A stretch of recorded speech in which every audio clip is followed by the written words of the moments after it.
They wanted me in a nursing home. I had other plans. Chapter 1, The Boiling Point. I used to think I was just a nice guy. A little too accommodating maybe. A little too quiet. I was the sort of person who mowed my neighbor's lawn while they were on vacation without being asked. The kind of dad who always said yes, even when he should have said no. But this weekend changed everything. My name's Marco. I'm 58, a widower, and I've been on my own for the past 15 years. My late wife, Eloise, passed from cancer far too young, leaving me to raise our son, Daniel, alone. I did my best, gave him everything he needed, financially, emotionally, academically. Private schools, college tuition, braces, trips to Disney, late-night talks, basketball practices, you name it. Every time he stumbled, I picked him up.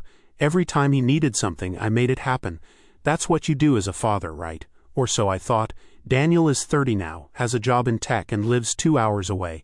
He's been dating this girl, Savannah, for 8 months. They got engaged after 6. That should have been the first red flag, but what did I know? Daniel seemed happy, and as usual I kept my concerns to myself. They planned a weekend visit. I cleared my schedule, cleaned the house top to bottom, and stocked the fridge with all their favorites. I even washed the guest room curtains, something I hadn't done since the Obama administration. Friday evening they arrived. I greeted them at the door, smiling, trying not to show how nervous I was. "Hey Dad," Daniel said, giving me a one-armed hug. Savannah gave me the kind of hug you reserve for strangers at a networking event. She looked around the living room and said, "It's quaint." "Thank you," I replied, not sure if that was meant to be a compliment. We ordered pizza for dinner. I suggested the local Italian place, the one Eloise and I used to frequent.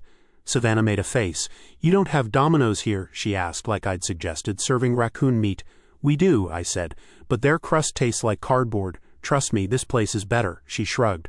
"Whatever." I paid, of course, and tipped well. The next morning I made a full breakfast, pancakes, scrambled eggs, bacon, hash browns, the works. Daniel slept in. Savannah floated into the kitchen around 10, scrolled through her phone at the table.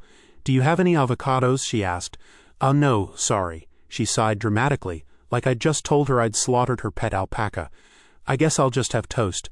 Daniel came down eventually, grunted a greeting, and demolished half the plate. I smiled through it all. I was used to feeling invisible, used to being the background character in my own home. I told myself it was fine. At least Daniel was here. At least I could make him feel welcome. Later that afternoon I started prepping dinner, his favorite, homemade lasagna. It's a labor of love. The sauce takes hours. I was chopping garlic when Savannah came in. I thought maybe, just maybe, she was coming to offer help or thank me. I was wrong. She walked right up to me, physically shoved me against the kitchen counter. Her perfume and stale coffee breath hit me at the same time. "Listen, old man," she said. "Once we're married, you're getting dumped in the cheapest nursing home we can find. Daniel's sick of taking care of a useless burden like you." I blinked, stunned. Was this some kind of joke? Then I noticed Daniel standing in the doorway, arms crossed. I looked at him, waiting for the punchline. He shrugged. "It's true, Dad, we need the house more than you do." My house, the one I'd paid off over 30 years. The one where I'd raised him, made every school lunch, fixed every leak, hung every Christmas light. My home. I didn't say a word. I just turned back to the sauce, added a pinch more oregano, and stirred. Kept stirring while the woman my son loved smiled smugly and walked out. That night I served lasagna, made polite conversation, asked about their wedding plans. "Oh, we're thinking Mexico," Savannah said. "Just close friends. Probably not a good idea for you to travel, right?" I nodded. "Probably not." Then I did the dishes, quietly, thoroughly. They went out to meet friends. I sat at the kitchen table and stared at the spot where Savannah had cornered me. I felt something new, something sharp and hot. It wasn't sadness. It wasn't even anger.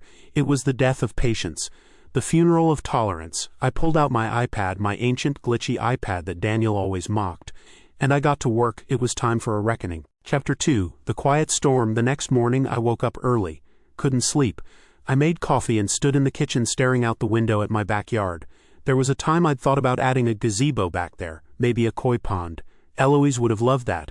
But like so many things, I put it off. Not anymore. Daniel and Savannah were still asleep upstairs, blissfully unaware that I was changing everything. I opened my laptop and started typing. First, I emailed my old friend Henry, my brother. He'd always said Daniel was using me. I didn't want to hear it at the time, but he'd been right. I asked if I could stay with him for a few days. He replied in minutes, "Come on over. Bring your sense of humor. I've got whiskey." Then I emailed my financial advisor. Told him I wanted to schedule an urgent meeting about creating a trust and reviewing my will. I made an appointment for Monday. Next I called a locksmith. "Can you change all the locks on a single-family home?" I asked. "Sure," the guy said. "When were you thinking?" "Tomorrow afternoon." I glanced upstairs. "And yes, it's urgent." I spent the rest of the morning boxing up old photos, letters from Eloise, my coin collection, the watch my father gave me when I turned 18. I hid them in the attic, somewhere Daniel wouldn't bother to look. That afternoon, Daniel and Savannah finally came downstairs. She was wearing one of my old t-shirts. Daniel stretched and looked around. "Hey Dad, you look busy." "Just organizing," I said. "Thought it was time for a bit of spring cleaning." Savannah gave me a smirk. "You should enjoy it while you still can. You know, before you're living in, what did we say, Daniel, a place with those little bingo cards and pudding cups." Daniel chuckled, clearly thinking this was still a joke. "Right," I said. "Gotta love pudding." That night I let them pick the movie. We watched some rom-com I hated. I made popcorn. I smiled. I waited, because some storms don't start with thunder. They start in silence, and then they change everything. Chapter 3. The lock change. Monday morning came faster than I expected. I spent the night tossing and turning on my brother's couch, replaying Savannah's words in my head, Daniel's shrug and the echo of my own silence. But when I got up, I felt something I hadn't felt in years. Resolve. I met with my financial advisor at 9 a.m. sharp. Ted was a kind man in his 60s with the patience of a saint. I handed him a list of everything I owned: accounts, property, investments. "Marco," he said after reviewing the papers, "you've been very generous." "Too generous." "I'm done being generous." We restructured my will. We created a living trust. And best of all, we secured everything Daniel could have ever tried to claim. My house, my pension, my savings. It was all locked up, unreachable. At noon I drove to my house. They were gone. The locksmith arrived 15 minutes later. I watched as he replaced every lock, every doorknob, every keyhole. When he finished, he handed me a set of new keys. "No spares," he said.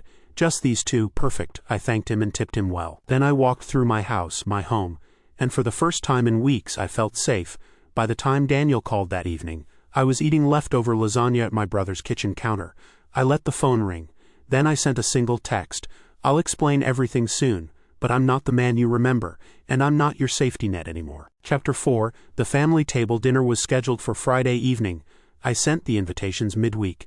Daniel and Savannah, of course, but also Henry and his wife Kate, my niece Riley and her husband, my longtime neighbor Mrs. Peterson, and Savannah's parents. Yes, Savannah's supposedly dead parents, who turned out to be very much alive, and very interested to learn their daughter was engaged again, while still married to husband number 2. I prepped for the meal like a general going to war. My pot roast simmered in the oven. My best dishes were laid out with military precision. Candles were lit, flowers arranged. I even set up a discreet camera in the corner bookshelf. Not for revenge, for proof. Everyone arrived on time except Daniel and Savannah. They were 15 minutes late, and Savannah didn't bother hiding her annoyance. "What is this, a geriatric reunion?" she muttered as they walked in. Daniel gave me a nod. "Hey Dad," I gestured toward the table.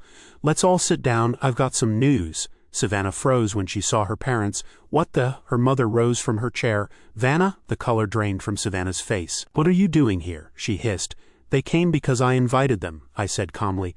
"They deserve to know." Daniel looked between us, confused. "What's going on?" Mrs. Grant, Savannah's mother, pulled out a stack of papers. "You're still married, Savannah. You never filed the divorce paperwork. You lied to us, to him." Daniel turned white. Savannah snapped. "This is insane, you're all ganging up on me." "I haven't even started," I said. Then I told everyone what she said to me in the kitchen, what Daniel confirmed. The plan to put me in a nursing home. The lies, the thefts. Daniel tried to argue, said he was joking, said he didn't mean it. But the room had turned against him. When the dust finally settled, Savannah stormed out, her parents in pursuit. Daniel stood in the hallway stunned. "I didn't know," he whispered. I handed him an envelope. "This is the cost of your betrayal. We're done." He left without another word. And I sat down with the people who still respected me, and ate pot roast. Chapter 5. The doorstep. The following morning I took a walk in the neighborhood. The spring air was cool and refreshing, and the cherry blossoms along the road had started to bloom. It was peaceful, quiet. I passed Mrs. Peterson's house. She waved from her porch and gave me a thumbs up. Apparently, the neighborhood grapevine had already begun its work. Back at home, I made coffee, sat in my garden, and watched the wind dance through the trees. My phone buzzed beside me. Daniel. Again. I ignored it. Later that afternoon, there was a knock at the door.